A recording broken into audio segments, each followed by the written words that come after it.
Hi అండి. నేను మజ్జిగ పులుసు చేశాను. అది ఎలా చేశానో చూపిస్తా అండి. కూరగాయ ముక్కలు మామూలుగా మునక్కాడలు, దోసకాయ, కొద్దిగా సొరకాయ ముక్క, క్యారెట్, టమాటా, ఉల్లిపాయలు, పచ్చిమిర్చి వేసుకోవాలండి. కొద్దిగా ఆయిల్ పోసుకుని దానిలో పచ్చిమిర్చి వేయించుకోవాలి. ఘాట్లు పెట్టానండి పచ్చిమిర్చిని. అలాగే ఉల్లిపాయలు వేసుకోవాలి. 7, 8 ఉల్లిపాయలు అలా వేసుకోవాలి. ఇలా చిన్న ఉల్లిపాయలు అయితే టేస్ట్ బాగుంటాయి. మునక్కాయ వేసానండి ఒకటి. మనం తీసుకున్న క్వాంటిటీని బట్టి వేసుకుంటే సరిపోద్దండి. ఒక దోసకాయ, చిన్న దోసకాయ వేసాను. అలాగే సొరకాయ చిన్న ముక్క చిలుకలు చేసి వేసాను.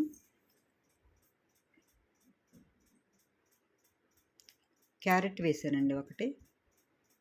టమాటాలు కూడా 2 వేసాను.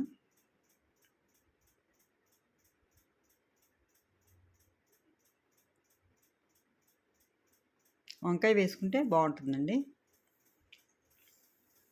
వంకాయ కూడా ఒకటి వేసాను. పసుపు, కారము సరిపడినంత వేసుకోవాలి.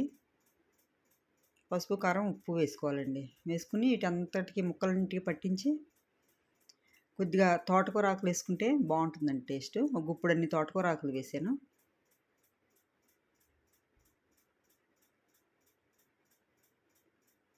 టైం ఉందంటే ఇలాగా నూనె కొంచెం వేసుకునండి మగ్గిపోనివ్వచ్చు.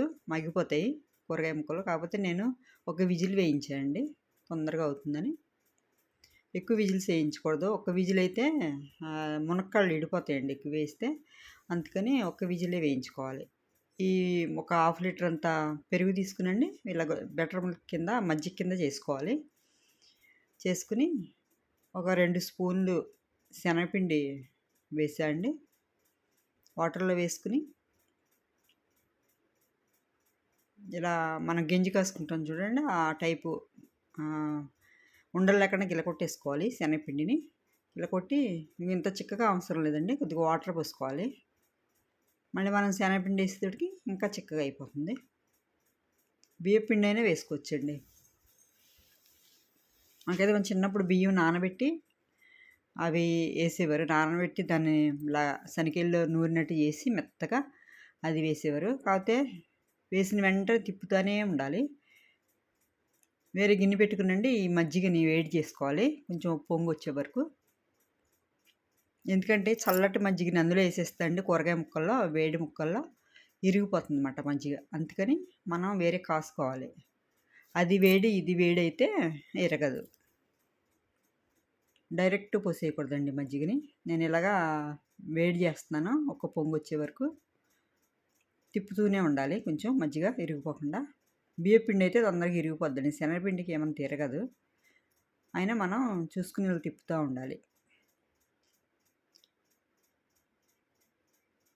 ఒక విజిల్ వేయించాం కదండి కూరగాయ ముక్కల్ని, దాని ప్రెషర్ ఆగిన తర్వాత తీసేయాలి.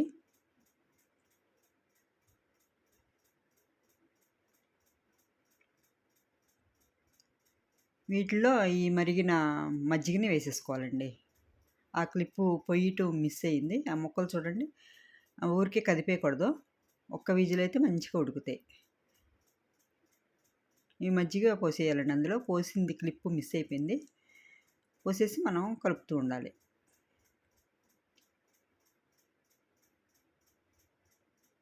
కొద్దిగా పుల్లటి మజ్జిగ తీసుకోవాలండి.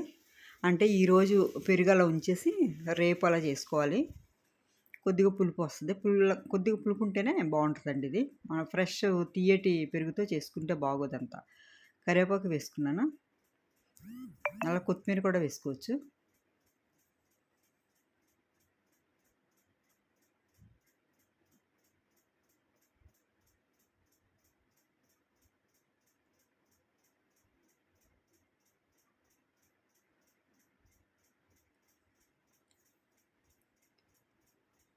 ఇలా కొంచెం మసిలేంత వరకు అండి, కొంచెం సేపు ఇలాగా మనం ముక్కల్ని ఇలా మజ్జిగ పులుసుని ఇలా కలుపుతూనే ఉండాలి. కొంచెం చిక్కగా అయ్యే వరకునండి.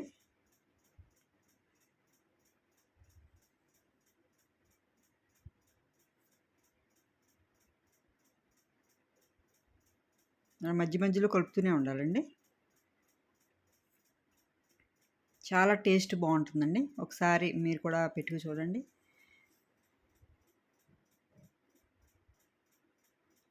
నా ఛానల్ సబ్స్క్రైబ్ చేసుకోండి, లైక్ చేయండి. టేస్ట్ అయితే చాలా బాగుంటుంది ఇది. ఒకసారి చేసుకుని చూడండి మీరు కూడా.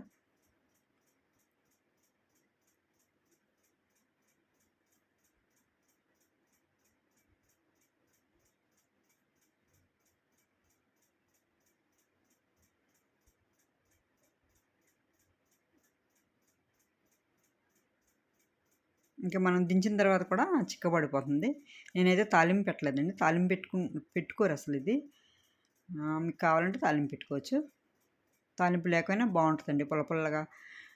టేస్ట్ అయితే చాలా బాగుంటుంది. అన్నం అంతా దీంతోనే తినేయచ్చు, అంత బాగుంటుంది.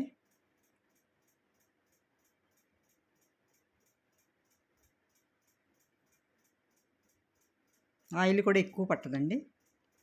ఆయిల్ ఎక్కువ వేసుకోవాల్సిన అవసరం లేదు. విజిల్ వేయించాను కాబట్టి ఆయిల్ ఎక్కువ వేయలేదు. మనం డైరెక్ట్ ఉడికించుకుంటే కొంచెం ఎక్కువ వేసుకోవాలి. ఇలా చిక్కగా అవ్వాలండి. స్టవ్ ఆఫ్ చేసేసుకోవాలి, సరిపోతుంది. నా ఈ వీడియో నచ్చితే లైక్ చేయండి, షేర్ చేయండి, సబ్స్క్రైబ్ చేసుకోండి. లైక్ చేయటం మాత్రం మర్చిపోద్దండి ప్లీజ్. Thank you.